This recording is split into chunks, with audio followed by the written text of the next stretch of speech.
Welcome to Two Nerds and an Actor, the entertainment podcast for the nerd adjacent to the nerd aficionado, where we give you bi-weekly reviews on popular TV and movies, where we tell you in hilarious fashion what to watch and why.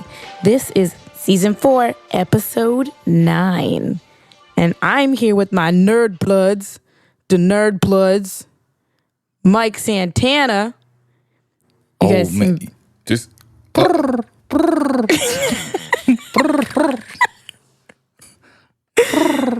You seem very excited about that one.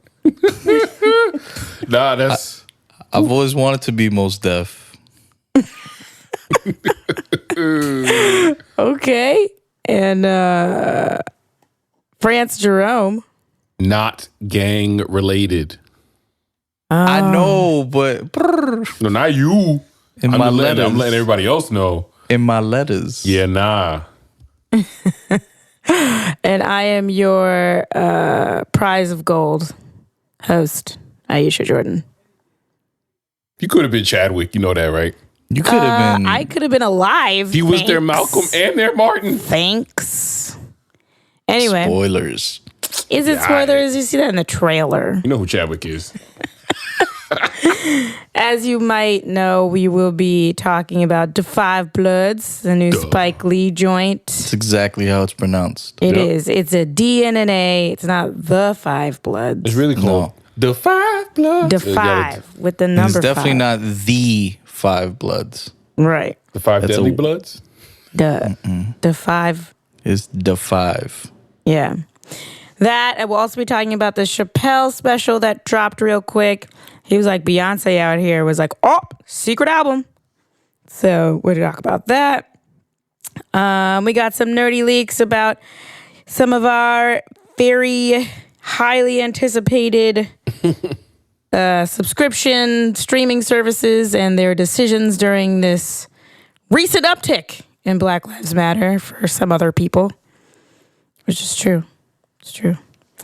Yeah, it's because all of a sudden everybody realized that racism still existed.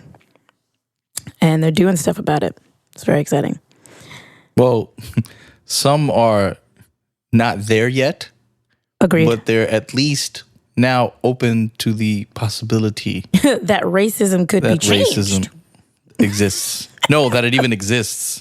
Right, you're right. Like we've Baby moved steps. the needle that far, but I think we're learning that it's pretty far to even get there with some people. Agreed. So why don't we just get into it? Oh, before we get into it, I want to say that if anyone hears these freaking fireworks, there's nothing that we can do about it. And I'm sorry. Oh, it's going to be fireworks and dirt bikes. Get ready. Okay, no, wait a minute. First of all, we paid for those fireworks Yikes. With our taxes? for effect. No, for this show. Oh, got it. Right. Yes. It's all part of the It's production. part of welcome. it. So every Okay. time you hear that, it's dramatic effect. Like Only the like best. Only the best for our listeners. fireworks. No, they were shooting them out directly outside of our window. So Like, literally, it was going... Like, the light was in Yeah. the window. We were like, France oh, shit. closed the window because he was like, we're going to get burned. He did. Yeah. Is that how he sounded? He sounded that afraid. That sound, He maybe it sound did. like Bones. Damn it, What? Jim. We're gonna get burned. Speaking of old-timey talking, Gone with the Wind. Doesn't get more old timey than that. Old-timey. Oh, man. Yeah, HBO Max has decided to pull Gone with the Wind from their lineup. I don't know. What is it? They pulled it from the roster. stream lineup temporarily. Temporarily, they're going to bring it back, I guess, with like educational stuff Yes. to go along with it. With some historical concepts. Now, this is not an unprecedented move Yeah. No. It's been done. because we also had Warner Brothers do the same thing. I forgot for what other app, or maybe it was just their site. They pulled a lot of the old racist Looney Tune cartoons. You know, we're talking about like Bugs and Blackface and shit like that. Snafu. And they took them down and then they put them back up with like these historical context things so that folks can understand, like, look, we know this is fucked up, but this is part of history. Right. This existed. We want to explain to you what's wrong with it, but we're also not going to act like we didn't do this. Right. Which, you know. That's how I feel about this too. I know that there's a lot of people who are like pissed because it's like, not that's like, oh, but I love Gone with the Wind. It's like, you can't erase our history. It was like, you can't pretend like Gone with the Wind didn't happen, especially because Hattie McDaniel was the first black person to like ever win an Oscar. Right. And it'd be like a shame for anyone to not know that history. It sucks what it is, but the fact that it exists needs to still be known. You can't just pretend like this racist shit didn't happen. You can't be like, oh, removed, delete. Right. But again, I don't think that's what HBO is trying to do. They're going to bring it back. Right. With hopefully worthwhile educational, supplementary, I don't know. That's just weird, man. It's just, the whole thing is weird. I don't, as like I get, there's so much to get, and it's just like, but the movie itself is meta, and right now it's meta as hell, because it's like, if we have to watch Hattie McDaniels play Mammy, gets the Oscar, and you have to do everything that she actually went through, and then she's doing it in Civil War times. It's so meta. It's just so ridiculous. It is. The whole thing is maddening. I mean, I can't speak to it too much. I will say that at Black Nerd Problems, we got asked to do like this talk, like a quick chat on like, I think it was audio, just a chat about it. And they're like, who's available? And I was like, whoa, is this like today? Just asking. And then it was like, yeah, you want to do it? And I was like, FYI, I've never seen Gone with the Wind. So can't chat about it. Frankly, my dear, I don't give Everybody's like, you haven't seen it? And I'm like, sorry, no. I mean, it was on HBO Max. That was my chance. But now you gotta wait. Now you gotta wait. It's gotta wait. They designed it. They should just use the joint the Roots did on Blackish for Juneteenth, the cartoon. What? On the Juneteenth episode of Blackish, I think it either opens or it has a whole like Schoolhouse Rock song with the Roots. They should just open. They should just open Gone with the Wind with that. That would be hilarious. Different. What do you media outlets or however you want to call them? They've been handling these times we're in very different ways. These times. I know that today, like a lot of folks were giving mad props to Blackish for making them aware of what Juneteenth was. Right. And we're recording this on Juneteenth, full disclosure. Hey, HBO, right. HBO, along with taking down Gone with the Wind until they can add some supplementary, things with it to give it context, is also making Watchmen free this weekend. Right. For everybody to watch, which deals directly with the massacre in Tulsa in a fictional way, but still, I learned more about the Tulsa massacre from that series than public school ever taught me about it. So ever. So there you go. So different places are handling it differently. Netflix also, I think, when you log in, they have this pop up that asks, would you like to see more, learn more about? Yeah. There all have that. Like, there's a whole section of content that's like, what did it say? Black stories. This is one that says Black behind the camera. Like, everyone's putting all this stuff in the forefront, which I very much appreciate. Yeah. And I died because one night I like turned on the Fire Stick and it was like Black Lives Matter. I was like, Bezos? Yeah, it's everywhere. When you log in on certain video games, they have like banners. Yep. It is so fucking strange. It's all over the place, and it's like, cool. Right. Well, what else you doing? Yeah. Yeah, it's so hard to get over the fact there's like, y'all mad late. Y'all so late that I'm even mad that y'all showed up like this. But I'm grateful, but I'm not. It's like it's bad. It's just a bunch of feelings all at once. Cause I gotta give people the stone moves slowly. Yeah. I'm like, hurry the fuck up. I mean, yeah, we're seeing things like we've never seen them before. Like, I've never turned on my TV and seen Black Lives Matter from, like, Hulu or whatever. I got an email from Blink that was like, we internally looked at our company and you know what? Yeah. We believe Black Lives Matter, but we had to look inward first, and we're going to do these things for our company that's going to be more about diversity and this and that. And you're like, the gym? I want a red, black, and green dumbbell. Let's go. I mean, I hope it's better than what they do for Pride Month, which, yay, Pride Month happening now, where, all those stores get like rainbow shopping bags. And they're like, here you go, happy Pride. No, and then, this feels July a little bit 1st. This feels a little bit different than the annual, gayification of apparel of corporations where they social media posts. Yeah. Right, where they do their rudimentary, I don't know, pride sale at Macy's, and it's like put a rainbow on it. Right. Literally. Right. This feels a little bit different than that. And to the credit of some of the corporations, they have been doing some restructuring in light of this. And I get what you're saying, France. You're like, hurry the hell up. I'm just glad that people, not satisfied. Right. But I do find some comfort in that we are at the table, it seems, more present than we have ever been before. Agreed. Yeah. As collectively. I can't remember such solidarity on behalf of fucking the top 1% since like 9/11. And everybody decided that we were patriots, and I'm saying the energy and the force behind that is us against, whatever. Yeah. So I don't know. We can only hope that more good comes from this and real change. Well, on that same note, I feel like everyone is making an effort, and some efforts are more well received than others. Like, I'm enjoying the banners, the black and white I take responsibility videos. I'm not for it.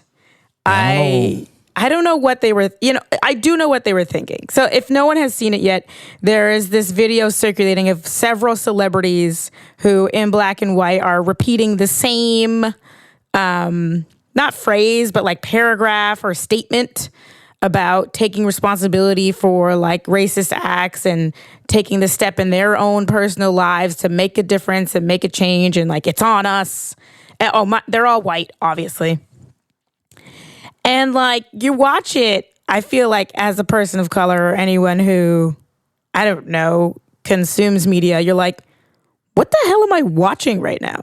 Because the first thing that came to my mind as an actor was like, they're reading a script and they all got the same one. Like, am I supposed to feel something about this? You literally are reading the same script.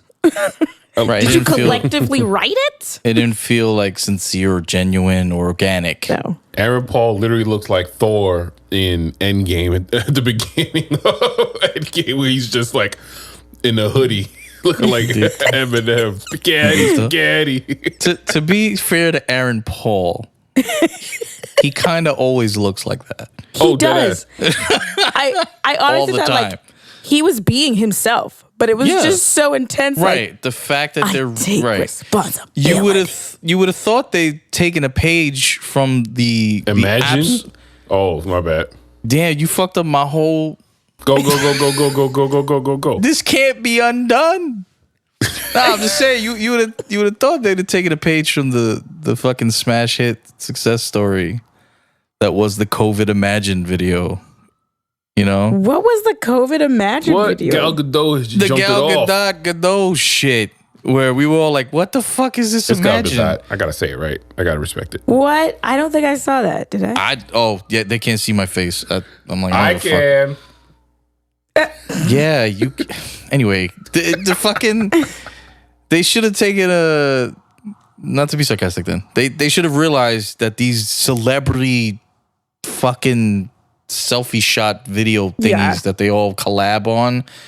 No, how about you show me who's in your production company that you have, Right. or who's a part of Right. your team or whatever. Exactly. And show me how you're going to restructure that. Show me how Exactly. you are going to hire people of color. Show me how you're Yep. going to amplify black voices. Show me how, you know, 1,000%. do those things. Do those Or you things. know what? You don't have to do a video to show me that shit. Just fucking do it. Go do it. And we'll Just go see do it. that. We'll see that on the screen. We'll see that in Right. terms of who you fucks with. Right. You know, I but- admire your ambition to be able to take it to home, right? So one of Mm-hmm. the lines was like, "Oh, at the dinner table, like calling out racism and stuff like that." I admire that. You don't have to tell me. Like, I don't know what you're getting from that, but like, go, yes, do that. Keep having those hard conversations, but like, okay. I'm calling performativity on this. I'm calling performativity OD because a lot of the lines that they're using in their video are like, oh, when someone says that joke in front of me, or they were talking about instances in the industry, in the act of filming things where you heard a joke either off camera or there's something in the script or a character Like that's that offensive OD. joke? Yeah, that's Okay. wild offensive, and you didn't say shit. And I'm like, I appreciate that you let me know that you wasn't about shit. well, Because it's just so it's such a but that it's brilliant, it's beautiful, but it's also damning. It's damning as hell because it's telling us all how widespread these actions are. That it's not just them, but that they're taking responsibility for all of that stuff, and that's why it's like it's cool, but also it needs to be known that it's a performance. It's performative. I just want to They're say reading the that script. France is fired up right now. good. Now, okay, let me be was it Mephistopheles and Barnes, okay? Let me be Oh, let me not, be that. not the devil's advocate, but Mephistopheles and Barnes. I love it. Yes, let me be that for a moment. okay. Because how do I need to say this very first of all, quarantine has made me even more careful with my words than I've ever been, and especially now. What? So I want to say this very clearly, Okay. and I don't want people to misconstrue what I'm saying. Uh-huh. This whole idea of, hey, don't make that joke around me, that France was referring to in regards to like race, right? Is very similar to the rollout of like anti-bullying, pro LGBTQ rights, that Hollywood has tried to promote and bump. Like when we see bullying in movies that have taken place in the last couple of years, you see characters like in a school setting. I'm thinking of is it Good Boys that just came out? I don't know if you've seen that. Oh yeah. I haven't seen it. Okay, so you see how that environment is set up to like be completely anti-bullying. It's not acting like bullying never existed, Right. but you have characters that are conscious that bullying is not the shit in a way that is like active, and there are groups there to support and blah. So Okay. I'm saying there's some importance. It's not for us, and it's not for people that are going through this shit, dealing with racism. It might serve a purpose for the sheep Yeah. to see their favorite celebrity not just photo op with their black friend, but also be open about what they had to learn I see you. and and even acknowledging their own ignorance. So I mean, it comes, friends, you said performative. Yeah. It came across as that, and Aisha, it seemed inorganic for sure.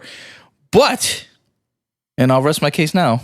I feel like it is for a certain group of people that are that damn sheltered, that are that damn ignorant. Oh, completely. Yeah. And so I definitely don't think it's the best way. Well, the performativity, something. yeah, I agree with you. The performativity of something doesn't take away from the power of the symbolism of it. Right. So I see you. Yeah, I see you. Yeah. I much for the ones that are actually for us are the joke ones. They're hilarious. You see the one with the lady who was like, "I just got the script 2 hours ago and I haven't prepared." Oh, what was the name of their joint? Booked, like hashtag booked or something like that. And then what's his name? I think his name was Casey Frey. He's like, "What's the line? What is it?" And he's like, "Oh, I love this character." Okay. Oh, the guy with the beard. The guy with the beard. Yeah. He was like I've engaging seen my that. empathy. He's like engaging my empathy. Yeah, that was great. I love his character. I seen that. That's pretty good. Talking about real actions, though. Damn. Ooh, I mean, that was an action. It happened. It was the fireworks. But Yeah. I know. Where are they when you need them? don't do it. Anyway, Netflix actually did a real move and gave $120 million to historically black colleges. $120 million. And I'm like, so is it free? Like, Can I go? what is the college doing with 120 mil? Are they like, hey, every black person, y'all can come for free? Is that how it works? Well, I mean, it'd be nice. Like, where's that money going? The gym. Do-do-ski. They're like, Well, I'll better tell you- dorms. Well, I mean, in terms of transparency for where a lot of money is going, I think that would be helpful. But Yeah. specifically for Netflix, they said that they want to help amplify black voices. They acknowledge all the talented black creators, actors, all these things that have given them content. They've talked about how they try to create opportunities, for black creatives and stuff like that on their platform.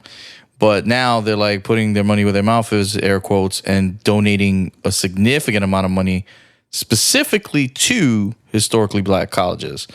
And I think the purpose of that is just to create more opportunities for black creators to go from a HBC into creating content for them and more, widening the platform when it comes to the inclusion of black voices and black talent, which is cool, Yeah, I'm not mad at it. I was just like, dang, I really think they need to go to school for free. Yeah, I mean, that would be more powerful. But for them to then develop like a film studies wing, like That'd be cool. that's like brolic for incoming creatives. That I can see how that That's was true. spread because it would spread the story. Yeah, it's got impact. And a lot of scholarships. It could. I was gonna say it could be a scholarship. What was the show we saw? Black AF hashtag Black Lord. AF. Yes. Instead of what was the school she was trying to get into? NYU. Yeah, instead of fucking going to NYU, now Hey. use the Netflix scholarship and Oh, go you to in fucking. Spellman? We out. Hey, now I'm not shitting on NYU. Shitting Aisha. on my school. I'm not. No. shitting on No. it, but I'm saying No, I get it. But Go to cue an theme HBC. song to a different world. Anyway, All right. So the next thing we were going to, and Mike brought this up in pre-pro, that this news has actually changed, this next bit, that originally AMC, upon reopening, was saying, we're not going to require anyone to wear a mask because we want to avoid any type of political controversy. I don't know what the fuck that means because there's no political shit going on. People are dying. But apparently they have reversed that because a lot of people really? complained. Yeah, I don't know, Mike, you want to say what you told me? so. The AMC theater chain, which we've talked about for various episodes, them being at risk of closing down theaters and stuff because of the quarantine and the shutdowns. They're going to open everything gun ho next month. And like you said, Aisha, they came out with a statement earlier today, talking about, we're not going to require patrons to wear a mask because we want to avoid political controversy. Less than 4 hours later, they completely reversed course on that shit. And it was thanks in large part to many of AMC moviegoers and a lot of directors, a lot of people in the industry Oh, wow. thankful. that were like, what the fuck are you talking about? Right. This is not about politics. Yeah. The same misconception that people have with masks and politics is like the same misconception motherfuckers had when Cap was kneeling and the flag. Right. Like, right. What? it's like, no, motherfuckers, not. Not, No. not what's happening Stupid. here. So, now as far as how AMC actually plans to put people in seats when you buy tickets, like if you go as a family, do I have to sit seats apart from my own kid? Things like that. We have no idea how they're going to handle that, but Kids on laps only. but you are going to be required to wear a mask. Now, once you get into the theater and you sit in your seat and the lights go off. Right. Or you take, exactly. How am I going to eat my popcorn? Yeah. Under know. the mask. Yeah, I don't funnels. know. Under the mask. I don't know how they're Listen, doing we're all that. going to be the Mandalorian. We can't take it off ever, or it's a disgrace, a dishonor on your family, Listen. dishonor on your cow. Fuck. I didn't want to say listen this episode. He took off the mask. But not for us. No. Food. He took it off for a robot. So they're going to have robots in the aisles. Take that, Alamo Draft House. They would love that. They're like, there's robots in the aisles now. We're funky. That is fucking ironic as hell. It would be. I don't want to call it a political controversy, so I said something stupid that's going to be a political controversy. What? Then you did it. You walked into... Anyway, I'm done. I feel like some people are going to need some type of subtitle for what you just said. Yeah, I perhaps. understand Why? your frustration. No, Daryl's on it. He's gonna add auto-tune to it. Yes. Hide your kids, hide your I'm wives. so bad. Where are the advertisers not taking advantage of like manufacturing masks with like fucking movie ads Hell yeah, for I'm my about face? it. I'll Why buy aren't 'em. they taking advantage of the fact that everyone is wearing space on their face? Yeah. You know what I'm saying? I mean, probably because of like everyone's printing Black Lives Matter ones right now, and they're like, Well, now, yes, yeah, but we it's don't been wanna several compete. months. It's true, it's true. It's been several months of this.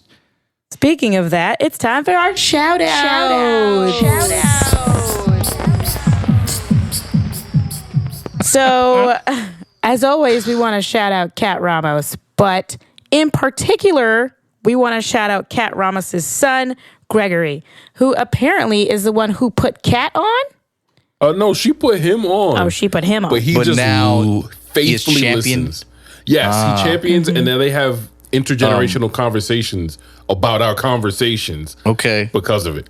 It So- is very inspiring. So Gregory knows I'm an advocate for Capri Sun as opposed to the infusion of alcoholic drinks into the 100%. conversation that you guys always introduce. Yes, chocolate wasted. We know. But also, as always, during these times, I want to make sure you have resources to help those in need. First of all, it is Pride Month, so I have a bunch of resources for queer and trans lives because all Black lives matter, and a lot of trans people are out there being hurt and murdered, and it's just not right.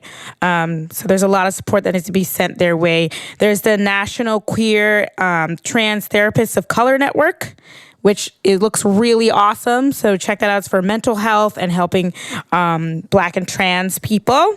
The Okra Project, which I looked the Okra Project up, it is so cute and so amazing. Okra or Oprah? Okra, like the food. Okay. It's All a right. vegetable, yeah? Vegetable? Yes. Yeah. But it's all based on the fact that like slaves would bring okra with them across in the slave ships because it's versatile and they would like sustain themselves and then it could grow anywhere. And I was like, holy shit balls, that's amazing. So they named themselves the Okra Project because they bring home cooked and healthy meals and culturally specific meals and resources to Black trans people wherever they can reach them. So I do suggest looking up Okra Project, donating there. Everyone knows that we talk about abolishing police. So everyone is like, well, not everyone. Some people are confused as to how that works and what that means. There is this podcast that it was on the national list of resources called The End of Policing podcast. And it's based on the book, The End of Policing. I forget the author. Oh, same. But I'll put it in. We'll put it in the comments. But check it out. Alex Vitale, The End of Policing. It's a conversation about like how that works and what we're fighting for. This one's called the Black QT Fund. So basically, it's a list that compiles all of these trans resources that you can donate to, and you could donate one amount and have it go across all of those organizations. It's really cool. It's like the site. Act Blue is the one who's been doing a lot of the funneling of donations for these different organizations. But you can go to Black QT Fund and just put in like, $100, and it'll split it up between all the organizations. And you're like, oh, snap. It's pretty dope. And then I'm getting all of this actually from the National Resource List. So if you just look up @National Resource List, that list is like phenomenal, I have to say. Like I click on everything. There's books, there's podcasts to listen to, there's organizations to donate to. There's even like a George Floyd and like history of violence, like materials. It's wild and amazing, and definitely check it out. But one of the big things I wanted to mention in our shoutouts time is that there is recently, and it kind of goes with our Nerdy Leaks news, there's recently been this big controversy about the Black Lives Matter Global Network versus the Black Lives Matter Foundation. So the Black Lives Matter Foundation is not a thing, and people have been donating to it, but the actual real organization is the Black Lives Matter Global Network. So literally hundreds of thousands of dollars were given to the wrong place on GoFundMe, and they had frozen them, returned funds, and then $4 million was given through Benevity. Now, Benevity is like a donor-advised fund where if like you work at a company and they donate, you can like, oh, I would like some of my check to go to this place. $4 million that they had to freeze because it went to the wrong place. So Black Lives Matter Global Network. Make sure you're going there if you want to donate to Black Lives Matter movement. Woo. And in all that, COVID is still happening, people. It is still a serious issue. I know we're reopening. It's not a good idea, really. There's no vaccine, but let's stay safe still. But there's still a lot of artists out there and a lot of people, a lot of communities are being affected by COVID. And the outfall of like when it first happened, a lot of people lost their jobs. So go to the COVID-19 freelance artist resource.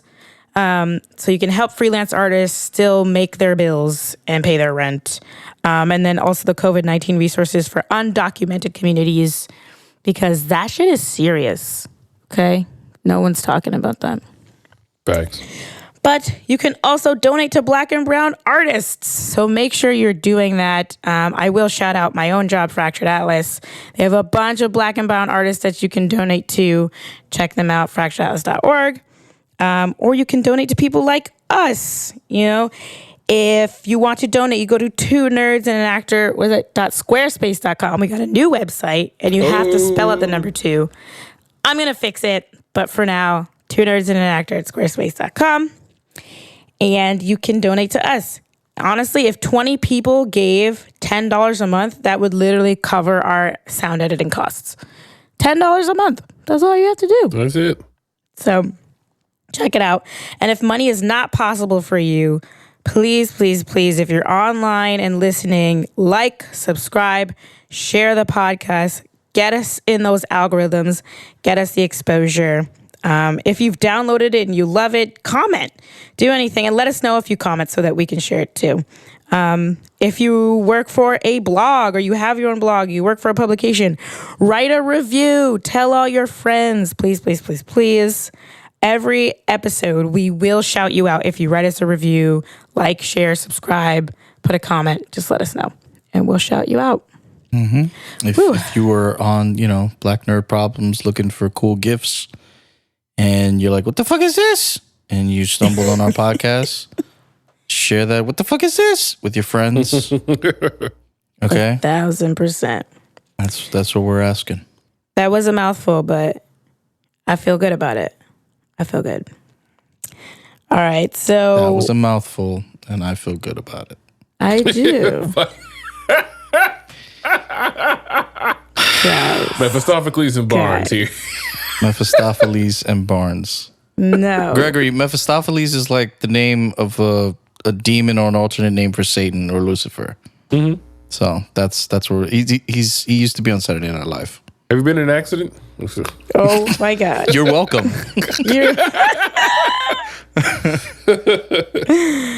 All right, let's get into our no spoilers review of Da 5 Bloods and the newest Chappelle special, which is actually on YouTube. It's only on YouTube. Yeah. Yeah, it's on YouTube. No, it was never on like Netflix proper. It was on Netflix. It was on his IG. His IGTV, and okay. it was on Netflix's YouTube Yeah. comedy section channel. Yeah. So if you haven't seen them, you are able to keep listening to see if maybe you want to see them. If you have seen them, again, keep listening because we're hilarious and you're going to want to know what we think. No pressure. All the pressure.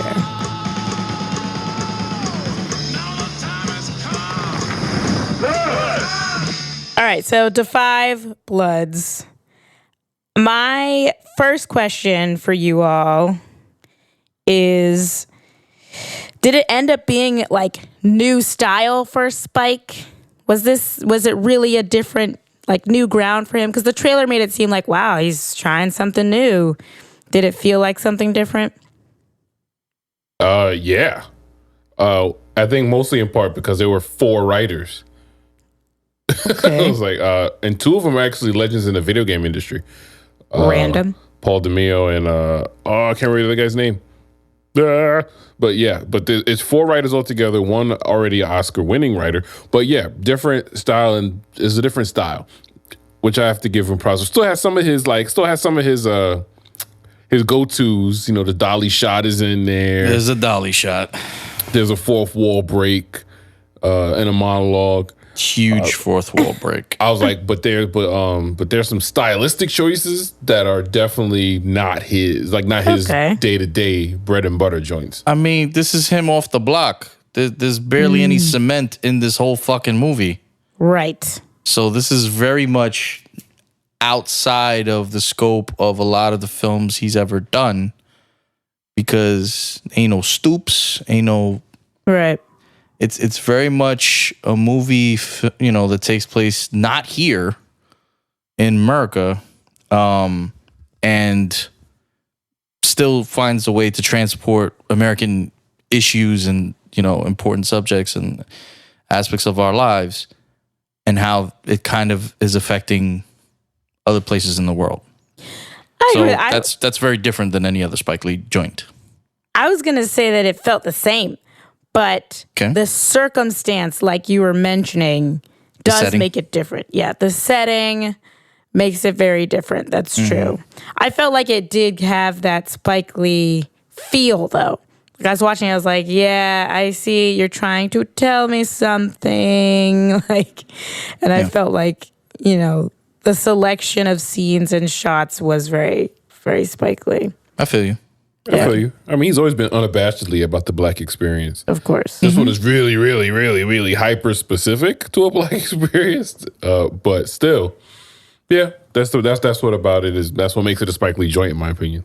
I would say though, because I've had some issues with other Spike Lee movies with like the pacing. Yes. Or like you talking smack about 25th Hour, my guy. Oh my God. I've had my issues with other Spike Lee movies at times. Well, she gotta have it. I take responsibility. I take responsibility. Wow. My bad. Go ahead. But I forgot my entire. My bad, bro. It's pacing. I'm saying you can't be knocking me off my train of thought when the Metro card is going to be $9. Whoa. You're like, That's it's legit. expensive to get back on. Anyway, Spike Lee joint, it felt different enough for me. I've had issues pacing. That's what it was. Right. Mm-hmm. I've had issues with some of his movies in the pacing and how some of the themes I feel like are not as focused, maybe. And yeah. I didn't have that issue too much with this one. So I would say it's one of his better ones in that sense. For anyone who understands what I'm saying with other Spike Lee movies they may have seen. Right. I feel like I'm going to be the one with the unpopular opinion in this one. Like once we get to the Spoilae, I'm going to say it wasn't for me.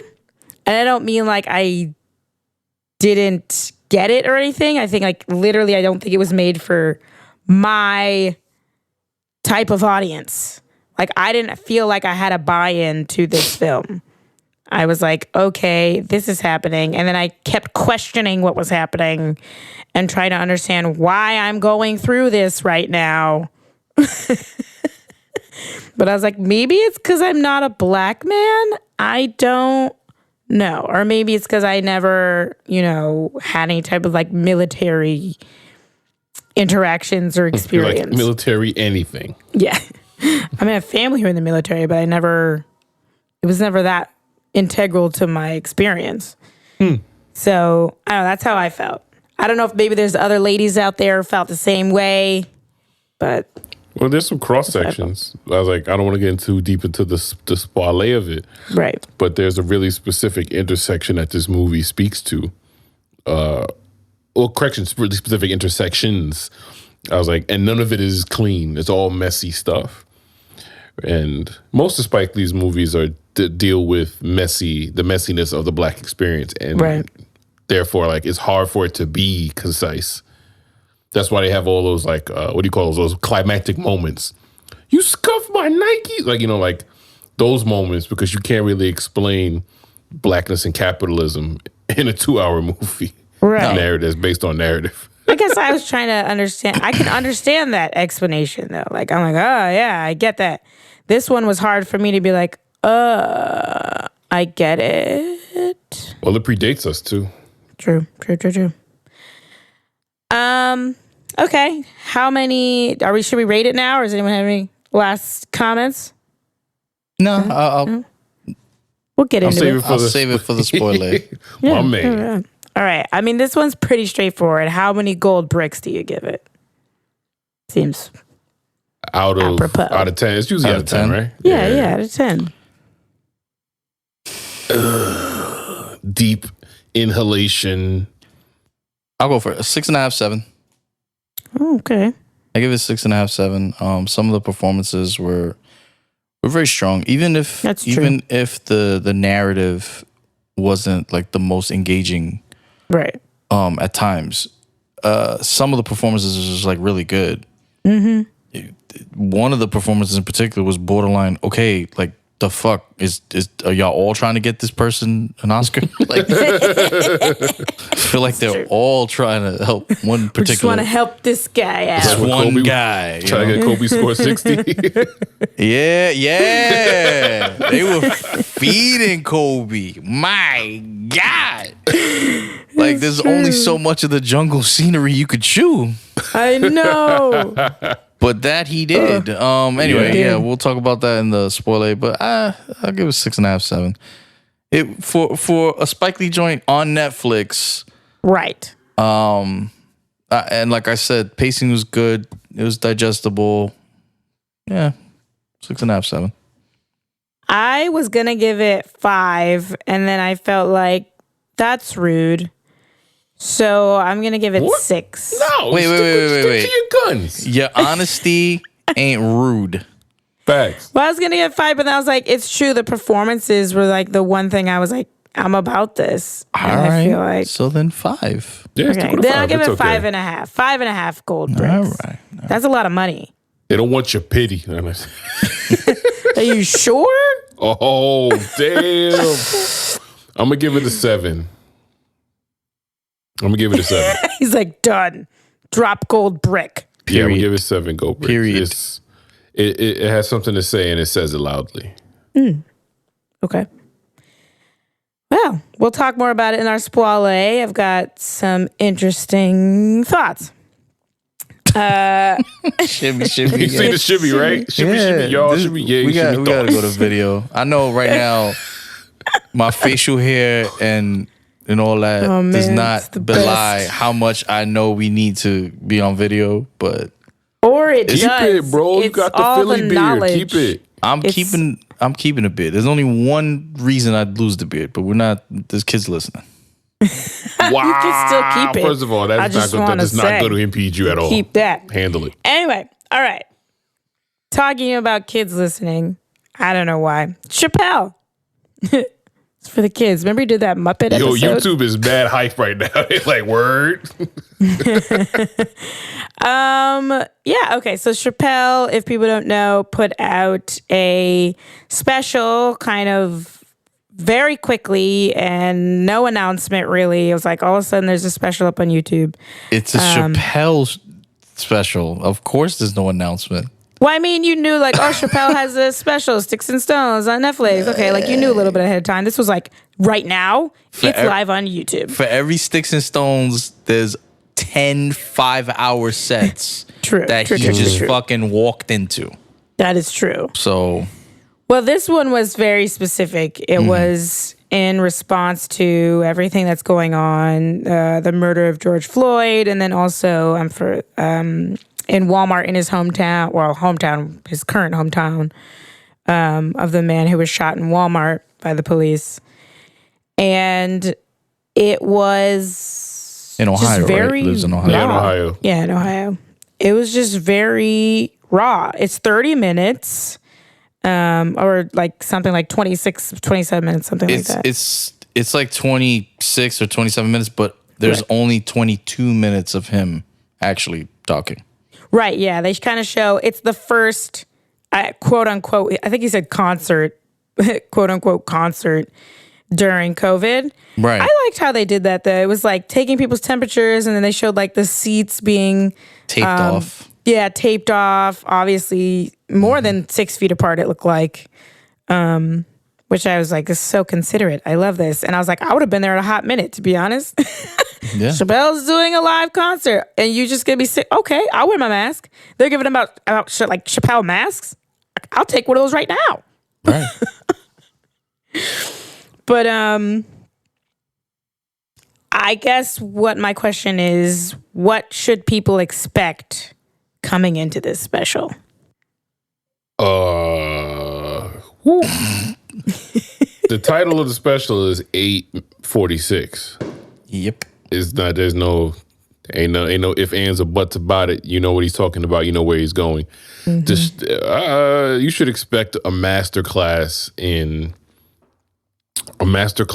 both history, testimony, circumstance, and fate. And it's only funny if you are in pain. Yeah, I'd have to agree. I think that going into it, you know, Chappelle has always been a funny guy, just being. That's the tagline of this episode. Those bold takes. But those hot ass takes. Chappelle's always been a funny guy.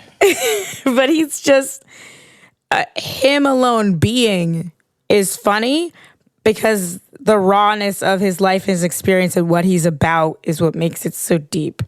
And I think what you said about it being like the only reason your laugh is because of that pain. That's what it is. It's like, it's pain with moments of laughter, but he wasn't there to get you to forget and laugh. And that's not what he was there for. Not at all. Which was important. I felt like timely and important. What should you expect without spoiling it? I know that's hard. This is as close as I ever felt to kicking it with Chappelle smoking a joint. Yes, it's true. What you can expect is insight into the interconnectivity and compassion, those two modus operandi of how Chappelle's mind works, and how, even though this isn't necessarily like one of his comedy, like driven things, this is just him needing to speak to motherfuckers. And like Fran said, sometimes, you got to pull on the scab. Yeah. This is really what that is. This is insight into how he makes his jokes work, because this is how he sees the world and how and his place in it. And that's as much as I can say without like actually spoiling aspects of what he went into. But it is a statement, not just in the setup of how he's having folks come and sit and watch this. Yeah. Because that in and of itself, we will look back on as a statement, especially what we talked about earlier with AMC, the theater chain. Word. But this special was, kind of him getting ahead of things. That's not it. That's not what it is. This was. I think it was adding some perspective of what he feels he's been trying to say for a very long time. Yeah. In regards to race, racial issues, inequality, and whether he meant to or not. Like I said, he gives us an insight into exactly more, I think, than any other thing he's ever put out. Yeah. A breakdown of how he sees the world. And he's like, I've been saying this shit for years. Yeah. That's really what it was. That's what you should expect. Yeah. I mean, personally, I think everyone should go watch this. I know there's a lot of people who have decided to not listen to Chappelle anymore because of some of his jokes. And, well, I can't blame them per se. I can't. But at the same time, I think there's things that Chappelle says that should definitely be heard and listened to. And it's hard for me. I'm always conflicted when it comes to... I'm never conflicted about Chappelle. I know how I feel about Chappelle. But conflicted about how we treat comics in current times when they say something we don't agree with. Or not even though we do read it, or that it might be a misstep or a misspeak or a, you know. But I do think this one is one that is really worth listening to. I mean, I could already see this is probably is going to be looked at as his most important, air quote, special that he's ever done for many, many reasons. And I already can see bold teachers, educators showing at least sections of this in their classrooms to help people understand how you can critically think about things. Even if you see yourself as the center of the world, you can still think compassionately and think meaningfully about how things that happen in the world are affecting you and how you affect things in the world. Like that relationship. It's all in there in those 22 minutes, I'm telling you. Yeah. I mean, it's tough on Pride Month for a lot of people. So if you want to watch it in July, that's cool. I get it. Right. But definitely watch it. And on that note, we're going to take a break. And I mean, I guess I would tell you to wash your hands, but you know, we've been washing our hands, so keep it up. Keep it up. Wear your mask in public. How about that? Yeah. And here's a fun fact, speaking about washing hands, because, you know, you learn stuff, right? What they say, you got to wash your hands 20 seconds, 2 happy birthdays, whatever. Okay. Right. So when you're using hand sanitizer, apparently you're supposed to be rubbing your hands together with the hand sanitizer for 30 seconds. Yeah, I read that somewhere. Yeah. So I see people treat hand sanitizers as a shortcut hand washing. Yeah. Apparently not. You like put it on, don't touch anything for 30 seconds because otherwise, what's the difference? Yeah. So you gotta rub your hands together with that hand lotion, with the hand sanitizer for 30 seconds. Do that. You have 30 seconds. Go. No. All right. Wash your hands like 50 times a day. We'll be back.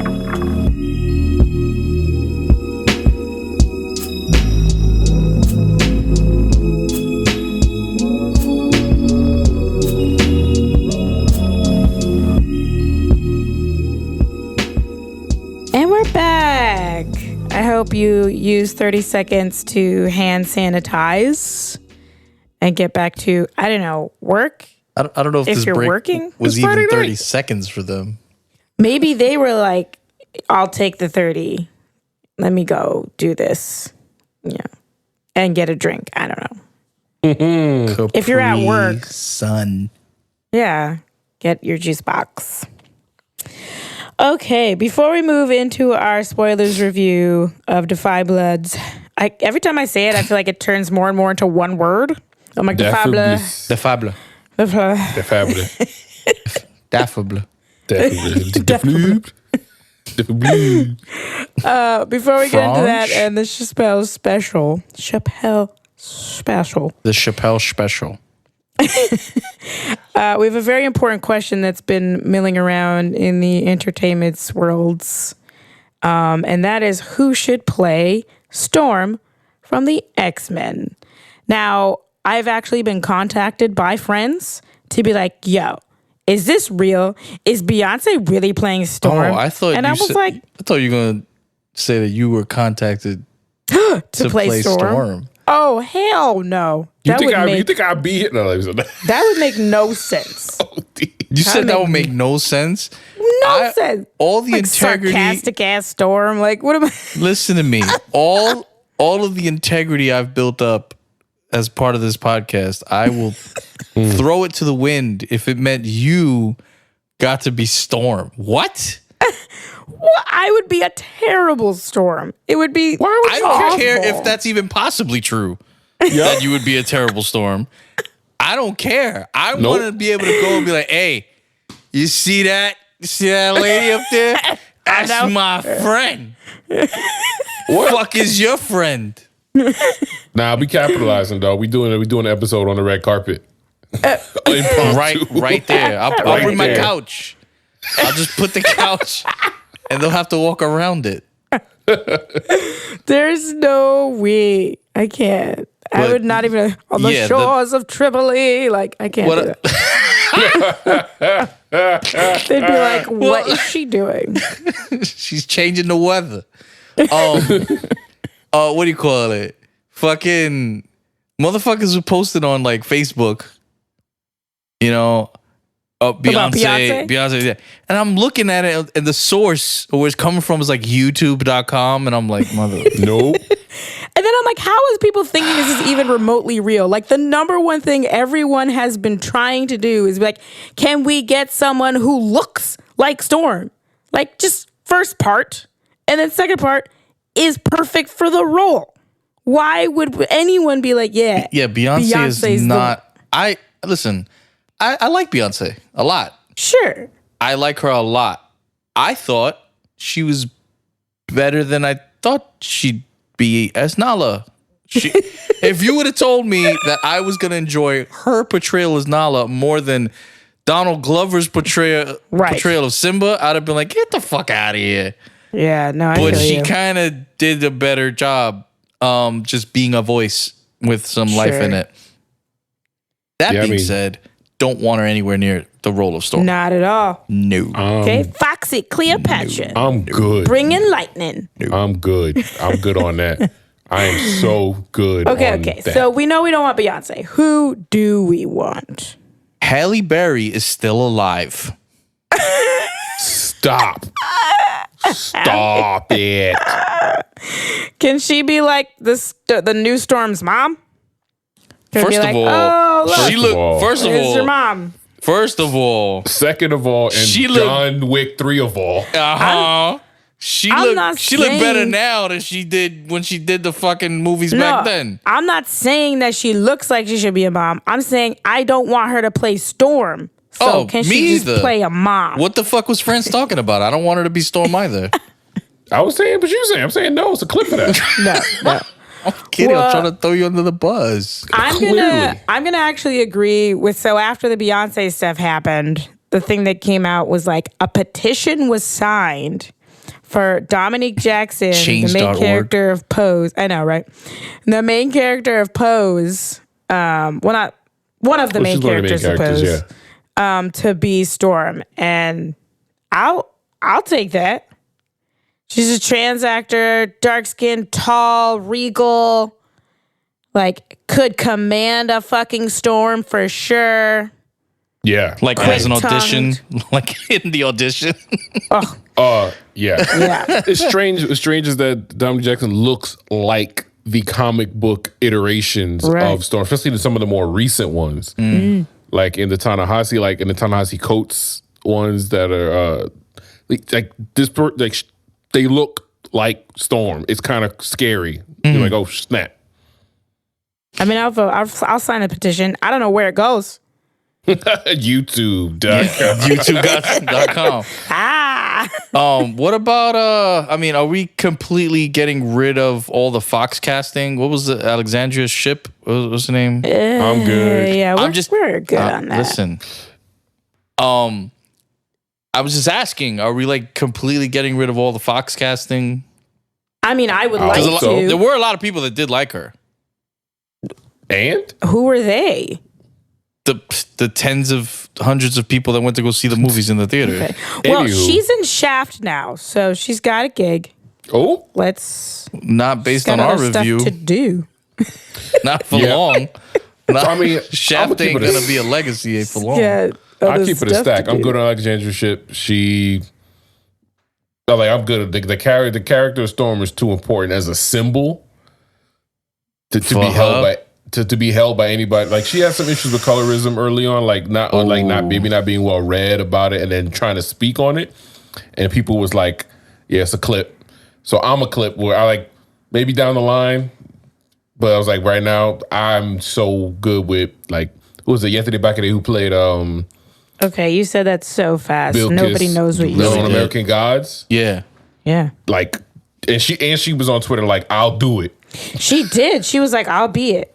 Hey, I'm down for that one too. I also vote for that one. Okay. I just want somebody that has like a really good like African like a accent. Yeah. Yeah. That's consistent. Because Halle Berry's definitely was not. Chip, not so much either. Yeah. I don't want it to. It doesn't have to be the Fox Kids one in terms of going into full on soliloquies. Kids.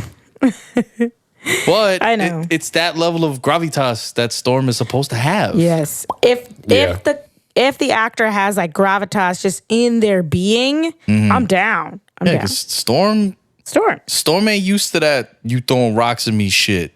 What? She was an established goddess She was in her country. So it's like, Agreed. when she comes over here, she's like, y'all all's beneath me. Right. 100%. And damn sure she ain't wrong. I don't know. Who could play her. I don't know. Well, we'll see. We know it's not Beyonce. So Has anyone called Scarlett Johansson? I think I threw up in my mouth a little bit. Did you see her screen test for Omar and The Wire? I did. Stop it. I did. She did a table read with Idris Elba. It was very moving. I must forget this is happening. That's the most creative I've ever seen an actor avoid saying the N-word ever. It was great. It's amazing. All right. Speaking of the N-word. Yo. I don't know why I said that one. That one was wrong. I'm sorry. Was it though? Where you going with it? Clickbait? You doing clickbait? Live clickbait? No, because we're about to talk about Spike Lee. Oh, then hey. Well, It's not appropriate.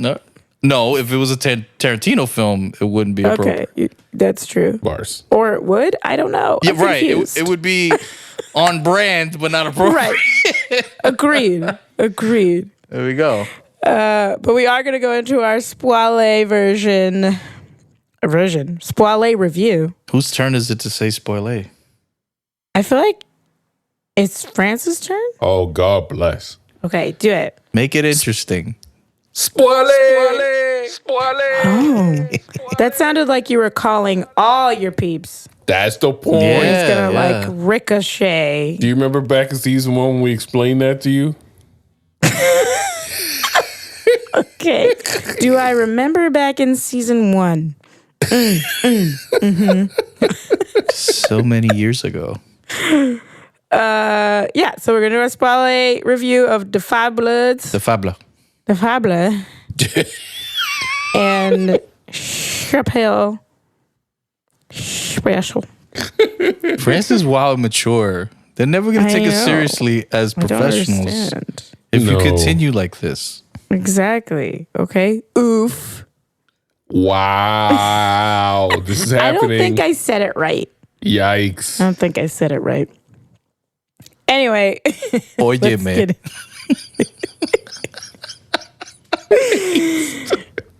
You know what? I can still say Defy Bleu, okay? I can still say that. All right. If you haven't seen the movie, go watch it on Netflix. It's a long one, I feel, so Or Yeah, just it's like 2.5 hours. Carve out some or time. just listen to Marvin Gaye for 3 hours, 100%. Acapella. Yeah. I love it. which I is love the it. best way to listen to Marvin Gaye. Oh my God, No so lies. good. Or if you haven't seen it and you want to know more, you don't care about spoilers, keep listening as well. Okay. So I want to go kind of more into what I was saying about who this film is for. So who do you guys think this film is for? Because I honestly feel like it wasn't for me, and I was at some point ready to turn it off, to be honest. Not that it was bad. I was just like, I'm done here.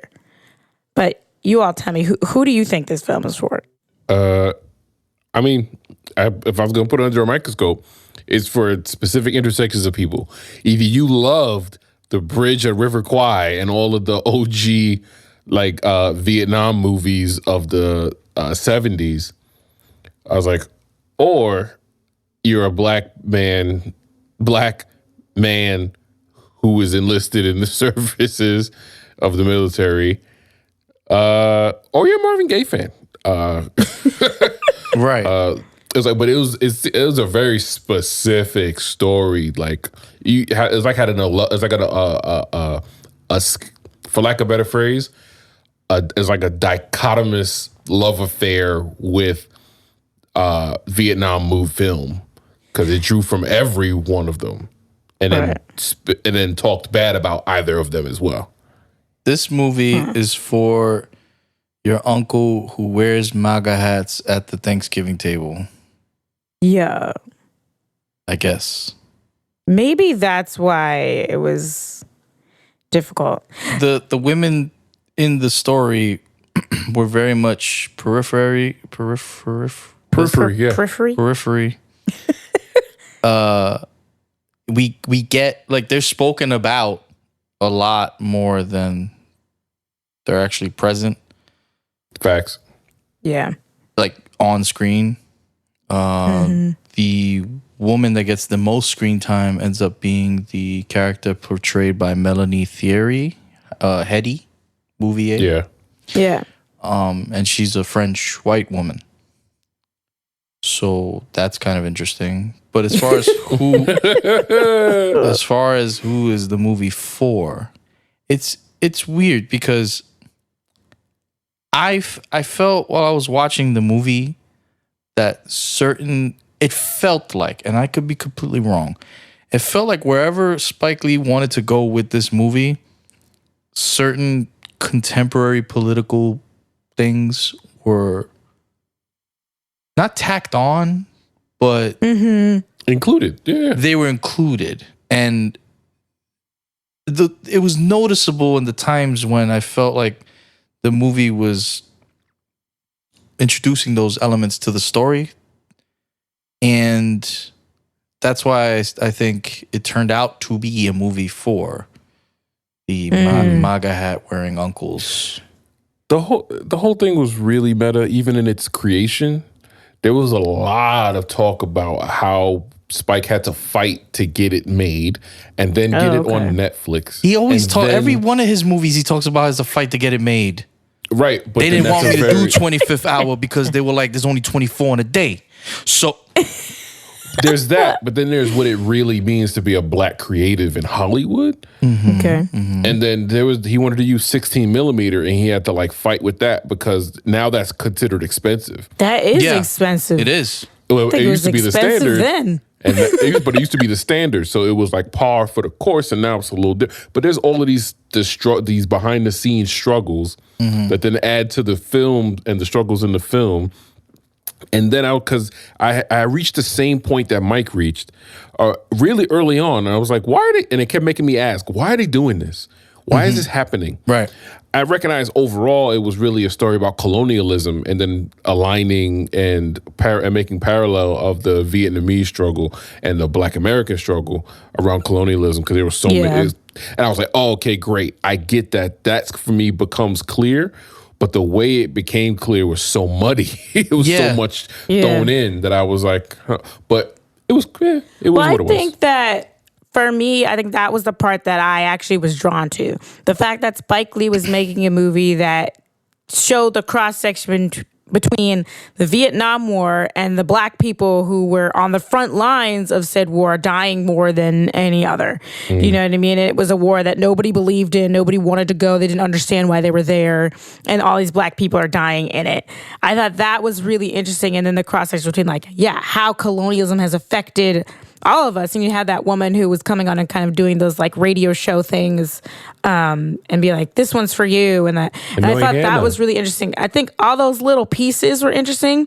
But for me, the other thing I couldn't get into was, for one, the story.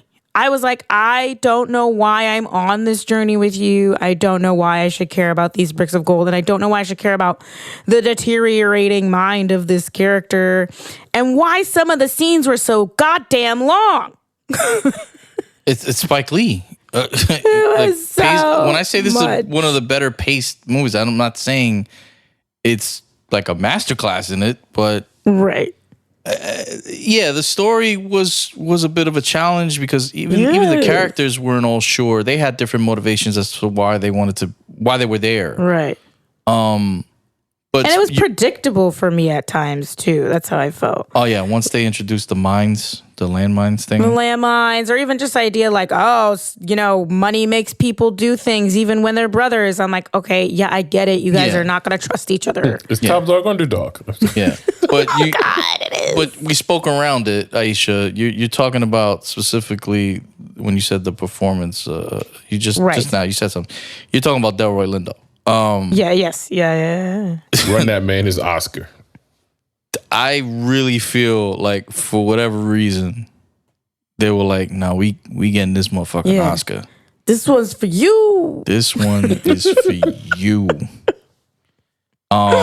He was like the center of this movie. Yeah, every moment. And he did. The thing about it is, like, after I watched it, I was like, I didn't necessarily like it. Like, I'm not going to go back and be like, man, I'm going to watch this again. But his performance, jeez. He's not the titular, because there is no titular. Everybody's in that shit. It's the 5 Bloods, and they which becomes the 3 Bloods. Yeah, but besides the 2 Bloods. But in the press release, he is cited as the main character, right? Which I didn't know until after I saw the movie. Which is interesting because, like, besides Chadwick, all these other actors are usually they're not usually the lead character in the films that they're in. These is facts. Yeah. They're very strong and amazing character actors. Yeah. Some of them have been in like The Wire, and we even see that's the thing that threw me off too. That's where it's like, oh yeah, it's a Spike Lee joint because they get this dude to do shit. Like, Isaiah Whitlock. Oh my God. Like France died when that happened. I didn't need that. But I didn't need that. You know, I'm not gonna hold you. I needed that shit. He died. It's such a universally black thing. It was funny, but like I was like. He literally said, "There it is." I wanted to take the movie, I guess, more seriously than that moment allowed me to.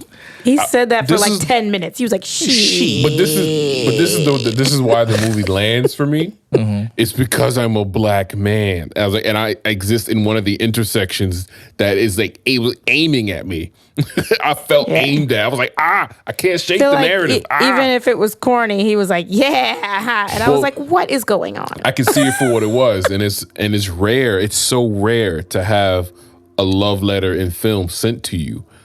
And I didn't realize how rare it was. As I'm watching, I'm like, because we were sitting there kind of tearing this shit apart.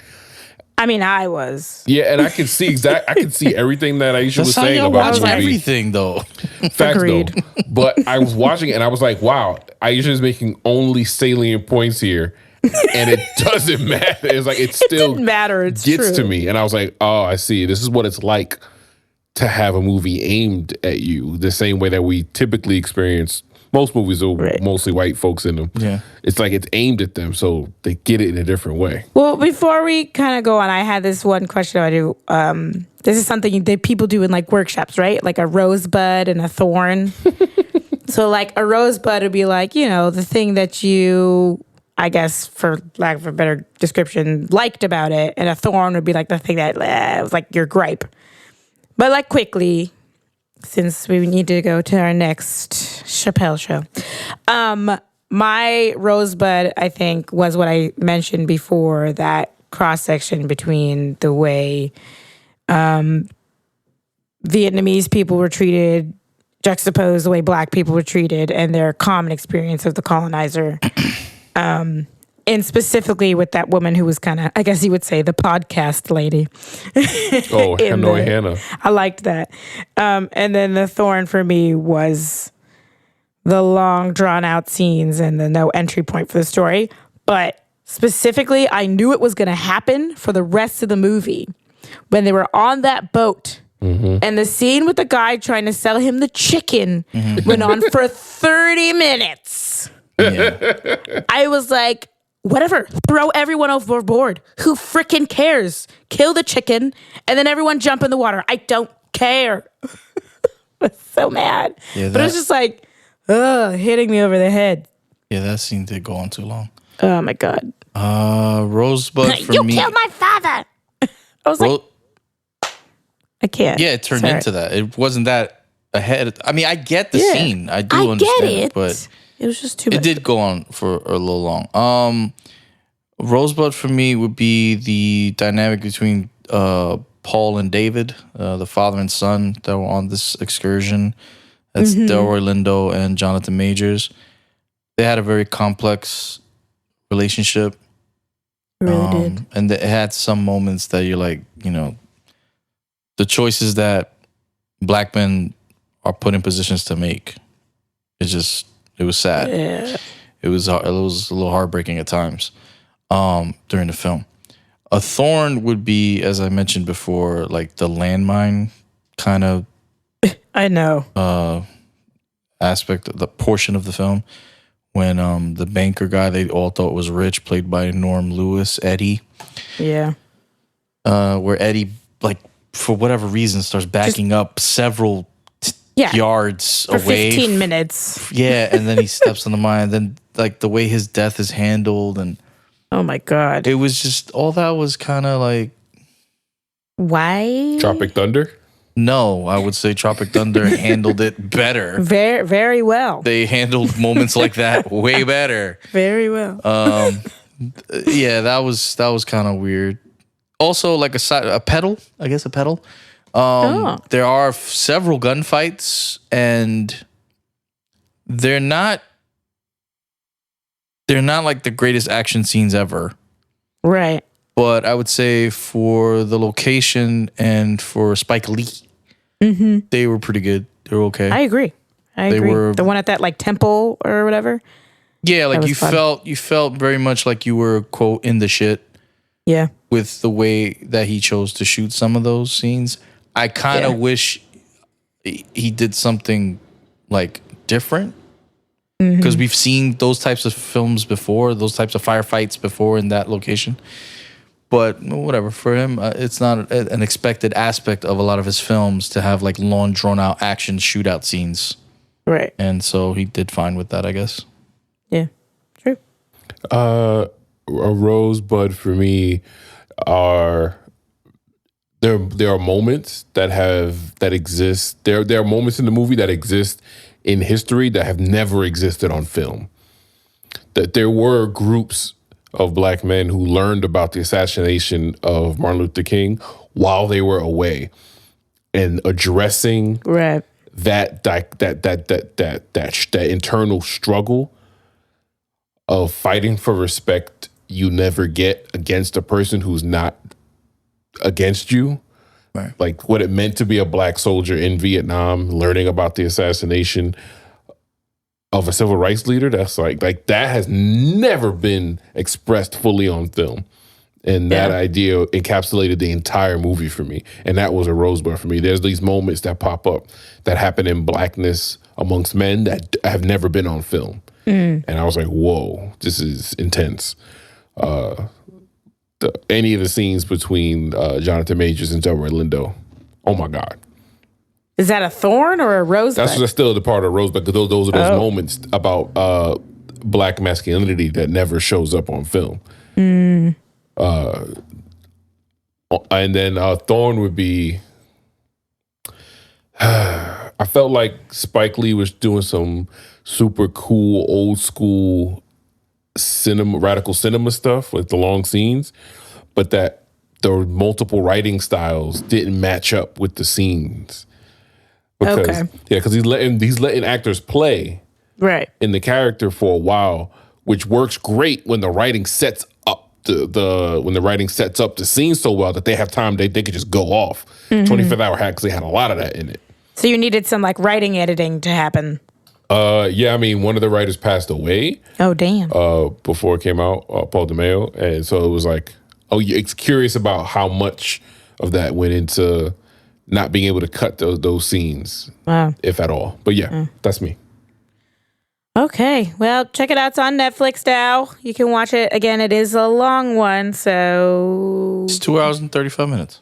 Yeah, that's long. It's just shy of Lord of the Rings before the extended. Yeah. It's totally like Lord of the Rings. Rip in peace, Bilbo. It is Lord of the Rings. They go to Mordor. It is Lord of the Rings. You're like, good God, they're still with this ring. Rip in peace, Bilbo. The actor that plays Bilbo Baggins in Lord of the Rings. What are you saying to me? The actor, the older gentleman that plays Bilbo Baggins in the Lord of the Rings trilogy, he passed away. When, sir? Like yesterday or this morning? What the fuck are you saying? You really just what? No way. Are you telling me that Bilbo Baggins has died? Yes. Did he have COVID? What's happening? I don't know. He was like 80 something. No. Yeah, that was. How did he die before Ian McKellen? Oh my God, knock on wood. No.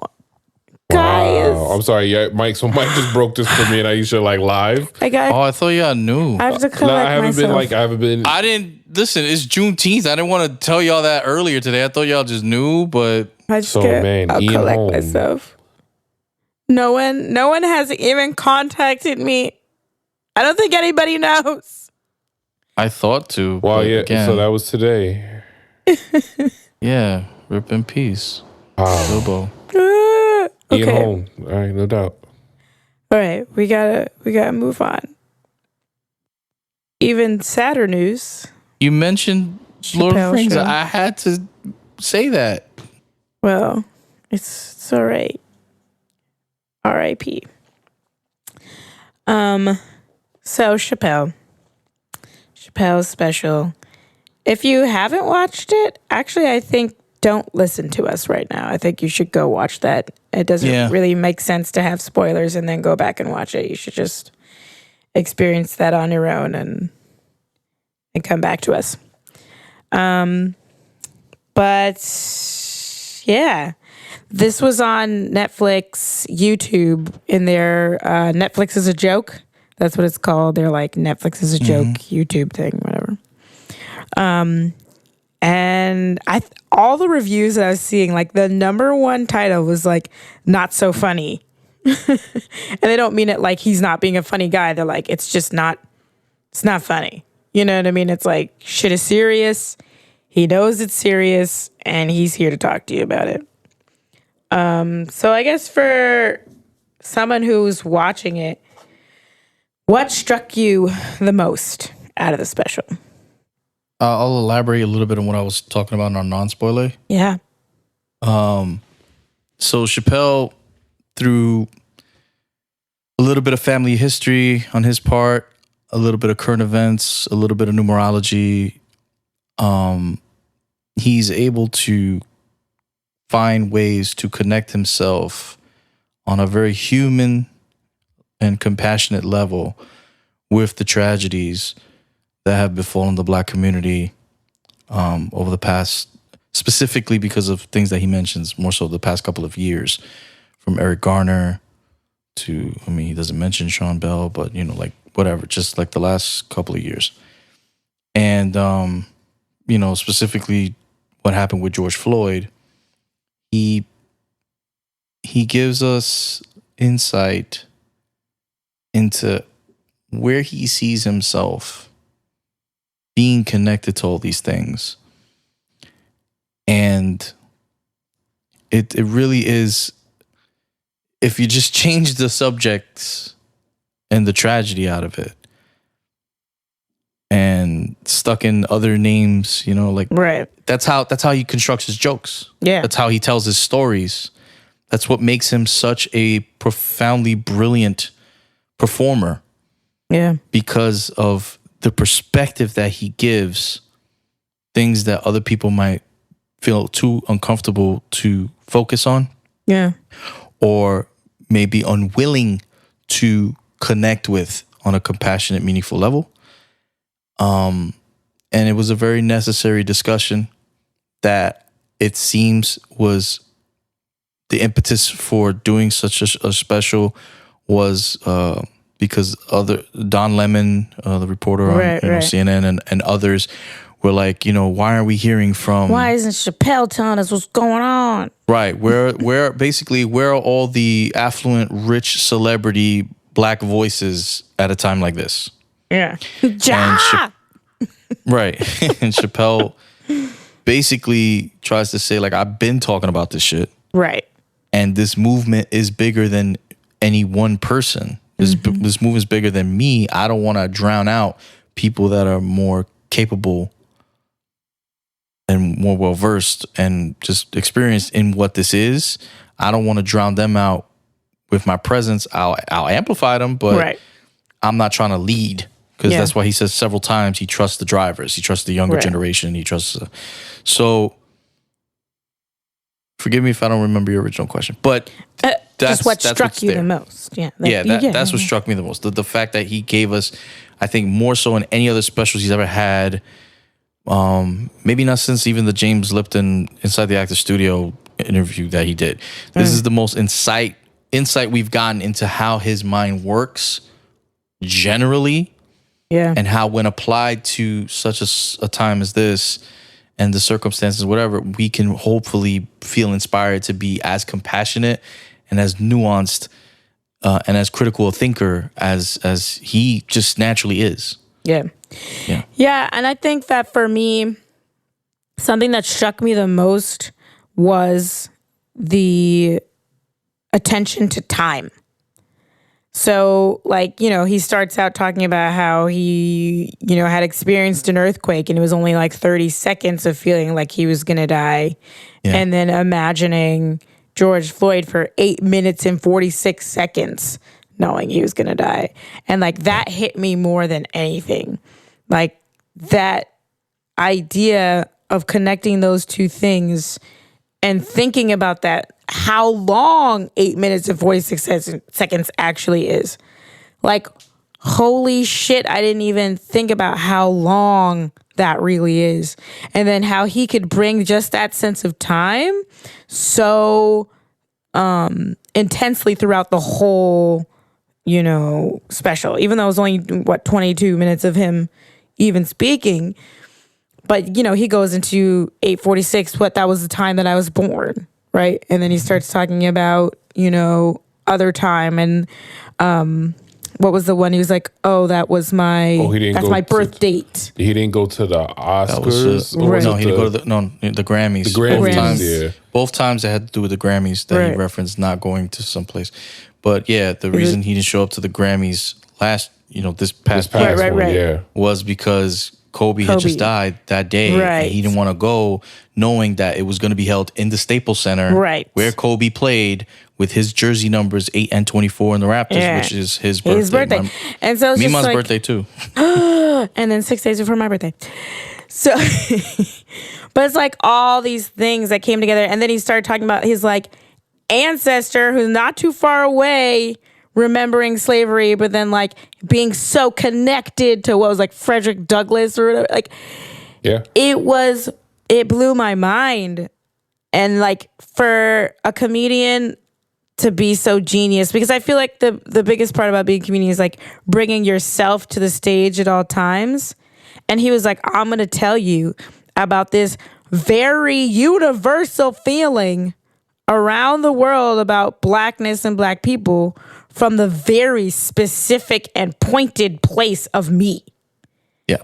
And without you feeling like, oh God, he's talking about himself. In no way did I think he was even talking about himself, really. It was like, these are the situations that make us all connected.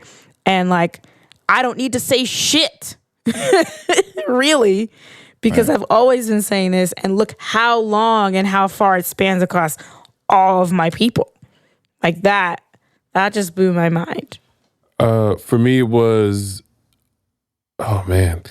I attended a performance today, and in that performance, a woman read a short list of names of people murdered by the police, and she just read them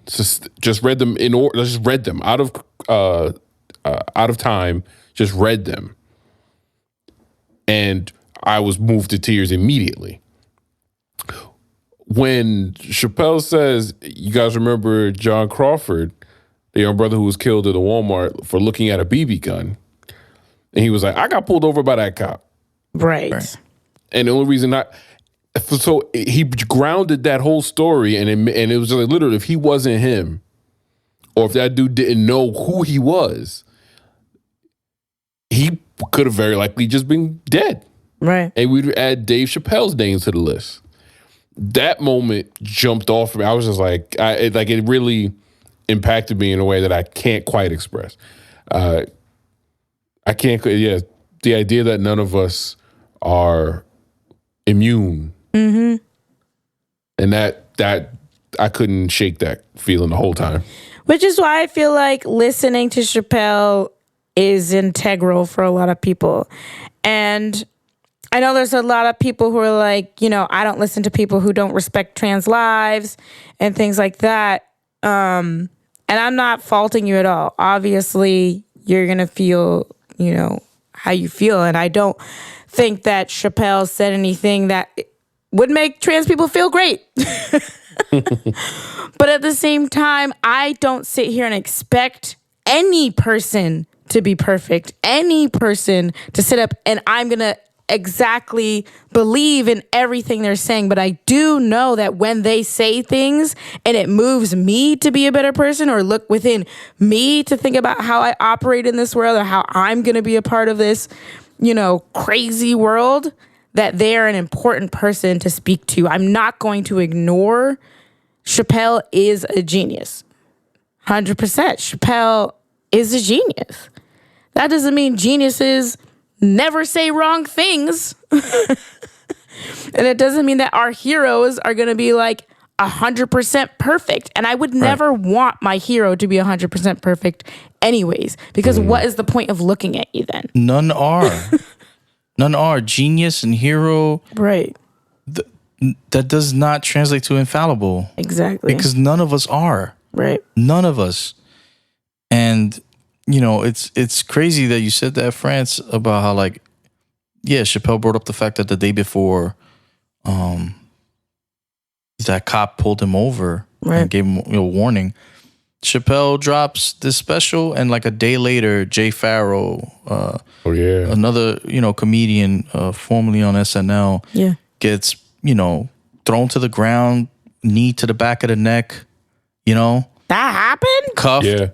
Yeah. In LA. In LA. Yeah, he was just walking in the street and they just ran up on him. A bunch of cops ran up on him, case of mistaken identity or whatever. Right. And threw him to the ground and cuffed him and had their knee to the back of his neck for several seconds. And my gosh. It's like, what the fuck? Like nobody's above that.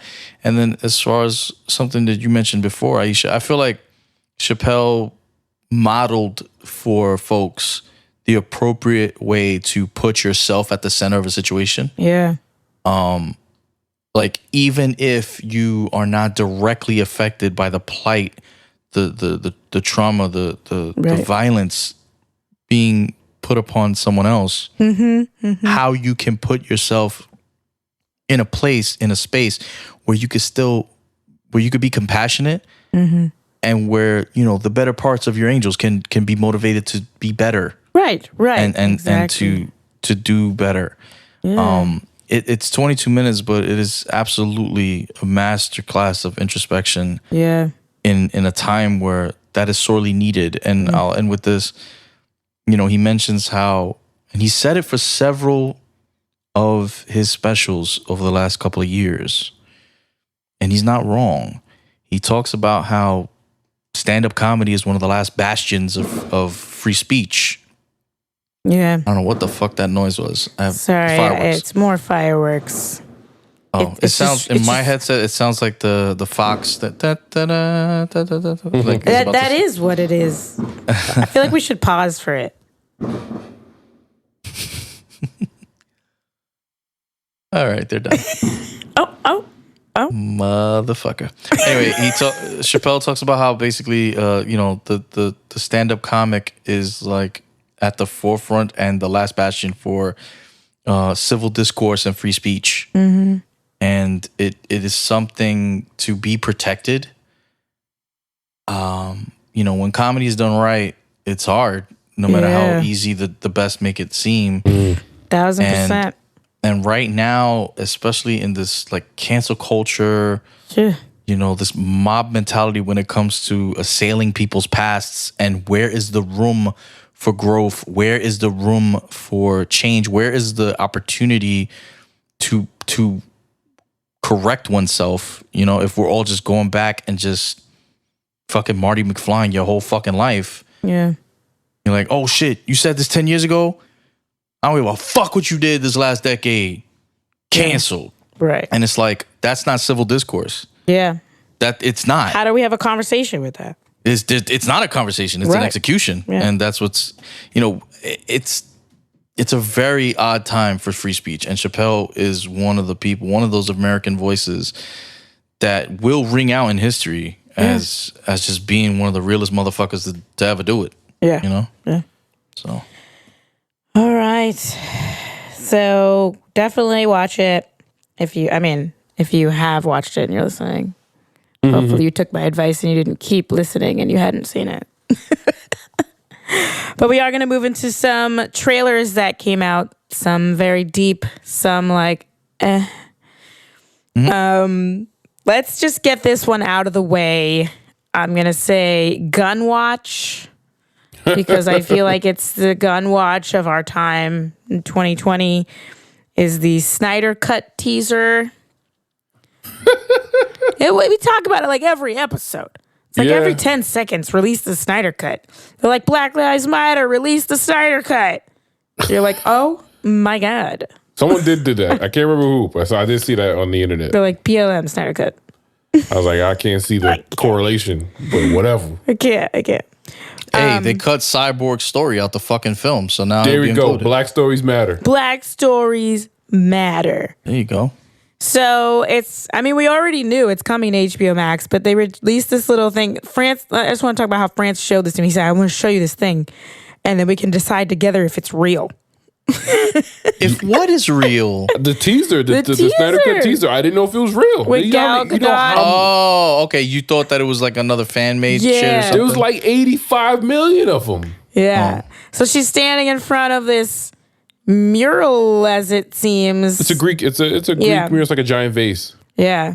And it's Apocalypse, and it's like a voice saying some stuff that I can't remember now. It's Dark Side. Dark Side, there we go. It's Dark Side, but the voice that you're hearing speaking is none other than Facebook movie boy Lex Luthor, Alexander Luthor, rather. Yeah. That was him?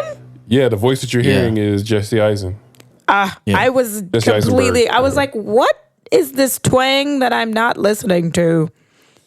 It's the twang of a Luthor you tried to forget. It is. Yep. It really was. I was like, at first I thought it was like, when he was saying it was a fan-made trailer, I was like, okay, so then this voice is probably some random guy recording. No. We have, the teaser gave us our first little sort of insight to maybe how Darkseid might look. in this film and in possibly future DC EU. I have no idea. It's funny because I just watched that cartoon one. What was the animated one we just watched? There's several. Sorry, the one where Darkseid is like very prominent and he like takes over Wonder Woman's body and shit. Oh, that was Justice League. Yeah, Apocalypse War. Yeah. Well, yeah, we're gonna get them on film though. Yeah. The trailer, the cut. First of all, I didn't think this shit was real. It's a teaser. It's not a even teaser. a trailer. It's not a trailer. I thought I didn't think this shit was real. So that was my first time actually realizing that it was a real thing. Yeah, I thought it was just gonna be a joke the whole way through. We've talked so much in the past about how the DC movie trailers, right? None of like so much of that doesn't show up in the final product when we go to the theater to watch it. Exactly. So they have a ton of shit that they shot. Yeah. It's just a matter of with I think he said it was like $25 to $30 million budget now is to piece that all together and make it work. The teaser was better than the movie. This teaser was better than the entire Justice League movie. Hey, Agreed. To their credit, the DC movie trailers are often really fucking good. I remember every time I watch them, everyone's like, I don't know, that looks good. And I'm like, they all look good. It doesn't mean it's a good movie. Oh my God. The Man of Steel trailer is still to this day top 5 dead or alive. I don't give a fuck. Yeah. That trailer to this day will give me goosebumps. We should just, even though I know I hate the ending of that movie. We should just watch a bunch of DC trailers together and be like, wow, that was great. Okay, you could do that. If only. Because the Marlon Brando on that joint had me, I was like, yo, I don't know what's going on. But they got the Marlon Brando Jor-El talking. I'm like, this is fire. For no reason. And then. Okay, well, afterwards, I don't know if anyone kept watching. There's this whole cute thing where there was like, all these fans were watching the movie with Zack Snyder, and then Henry Cavill jumped in, and they're like, yeah, I think you should release it. They were like so excited. I was like, can we get off the Snyder Cut's nets?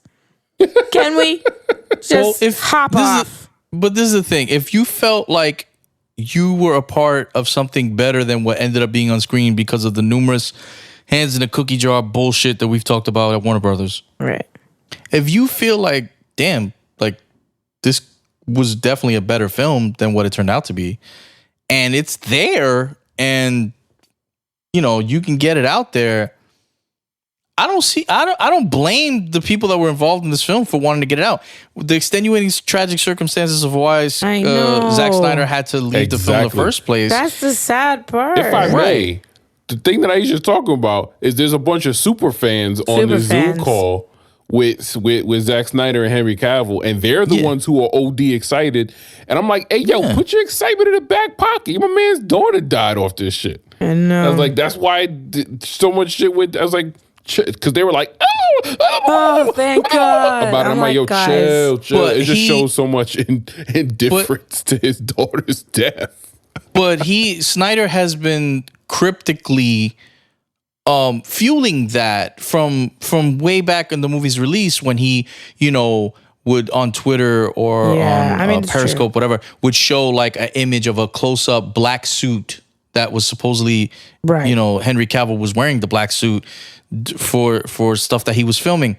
He was fueling this fire for years. Yeah. Very soon after what happened to his family, he was still, I feel like whatever job Joss Whedon tried to do, he's like, cool, but that wasn't everything I wanted to do. Yeah. And I don't blame him. I mean, we're gonna watch it. I'm sure more teaser things are gonna come out, and we'll have more to talk about next episode. I'm sure we will. Snyder Watch. All right.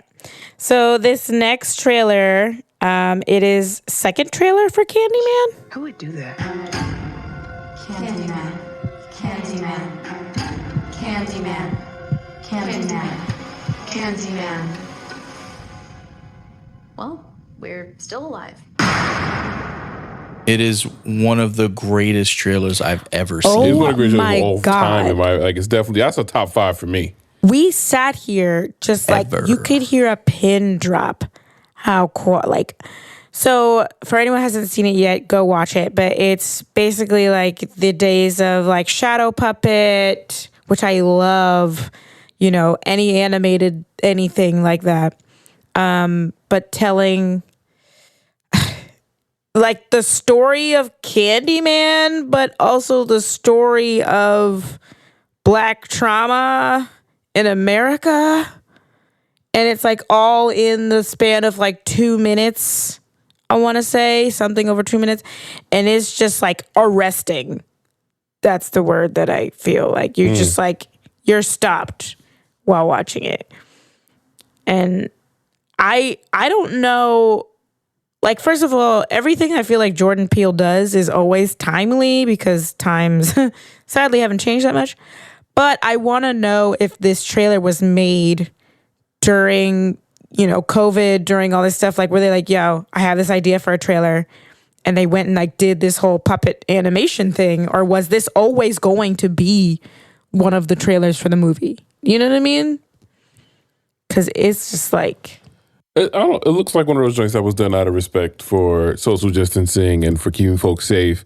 I know it takes a number of people to still do it, but maybe not as many in person. So yeah, it was done by Nia DaCosta. Oh. Yeah, and they bodied that. Like that, I can't even... If you have not seen this trailer, it needs to be seen. Yeah. I get the feeling that it was not... I feel like it was designed in around the times recently, recently enough, because it goes all the way back in time to the one of the first electric chair executions. Oh, my heart! Which is a 14-year-old young black boy. It goes there. It really explains the story. It also confirms some things people felt about the original Candyman. When they were like, "What exactly is the story here? Is this about race relations?"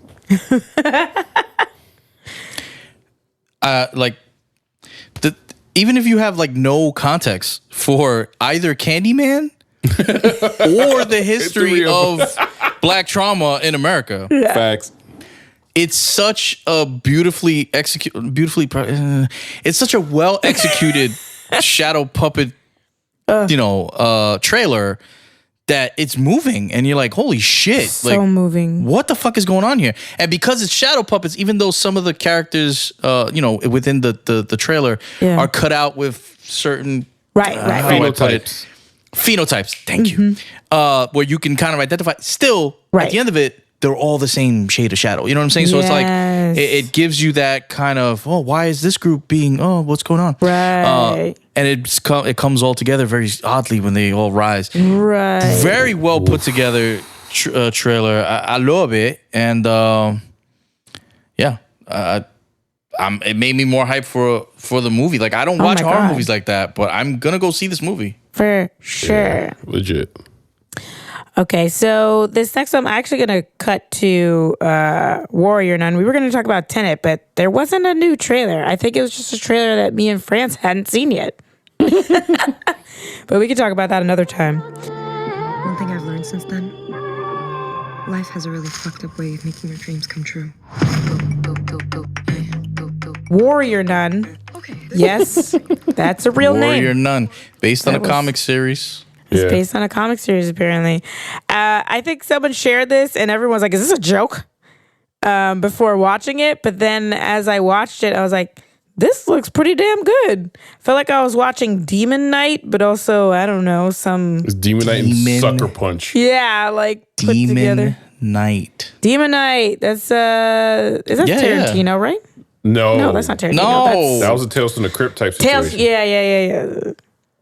But, I don't know. It looks really good. It's like the only gripe I have with it, basically there's this woman who seems that she has been chosen to be the warrior nun and, I don't know, defend Earth warrior from, I don't know, demon takeover and many other takeovers. It seems like it's an amalgamation of a lot of stuff.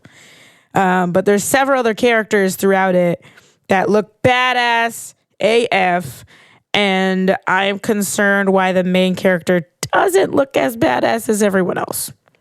That's my problem. It's always like It's a popular trope. random white lady and then like badass Asian, badass black lady, badass Latinx. And then you're like, couldn't one of them have been the main character? She's white, but she's like a white, I don't know, a white Spaniard or a white, like she's. Well, what was her name? The main character? All right, the Like character's name the character's name is Ava. but Alba Yeah. Baptista, Baptista. yeah. I was like, Her name is like she was meant to play the role. I don't know.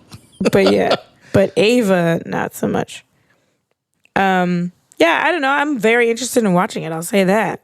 It has piqued my interest. yeah, it's giving me like X-Men vibes because she got some powers. And I Yeah. was like, oh, snap. It's like, A lot of phasing going on. I think Which that's I her love. power. Yeah, I think that's her gift. Yeah. What did they melt into her back? What An was angel that? halo. Oh, I was Right. trying to understand. But why did that happen? We don't know. Why- We'll have to watch it. Yeah, we have to. I don't know what the lore of this is. Right. I have no idea. It looked like she was like, "Oh, I 'Cause she like dies. admitted myself to a institution, and now they're melting a halo in my back." No, she dies. She dies. Yeah. Oh, is that what that was? Yeah, and that brings her back. Oh, she's the chosen one. All right. Game She plus, is. new game plus. All right. Well, I'll check it out. That is our show. A really great show. If we must say so ourselves. If I am as patting myself, would I go and brush your shoulders off? No. Yeah, I like Remember how you that both song? used Jay-Z lines just now. That was cool. Yeah. Your turn. Jeez. If I come back with the 4 or 5, it ain't to play games with you. Okay. Okay. I regret asking him. There you It's go. to aim See? at you. Probably maim you. We're not doing this. I can't. We're not gonna do this. I'm We're not not. gonna end with Jay-Z bars. No, we're not. We already talked about Beyonce. Damn, now fucking all the beats are in my head. Well, thank you for listening, everyone. Remember to like, share, subscribe, write a review, comment, anything to show your appreciation of Two Nerds and an Actor. We are Black and Brown creators, so please share. I just did like a panel event and someone asked like, oh, what can we do to support Black comedy and Black comedians? And I'm like, yo, people don't understand the strength of a share. Like, you share something and let's say you have like so many followers and then all those followers see it, like, oh my gosh, now mine is in an algorithm and everyone is seeing my stuff all the time. Word. And that's really what we want to do. We just want Yes. everyone to see our stuff all the time. So thank you to those who do share, who are listening, who love us and like us. Get the word out. Download, repost, and repost everything. And then Do the retweet. fucking thing. Yeah, do it. Do the fucking thing. Please. You like us? Yeah. Cool. Do it. Just like I do it. Sorry. We trying to make it out here. We trying to leave our footprint. Look, we lasted a whole episode with Blackbird. They didn't kick us out yet, so keep it moving. We're still on the roster. Still on the docket. All right, catch us next time, y'all.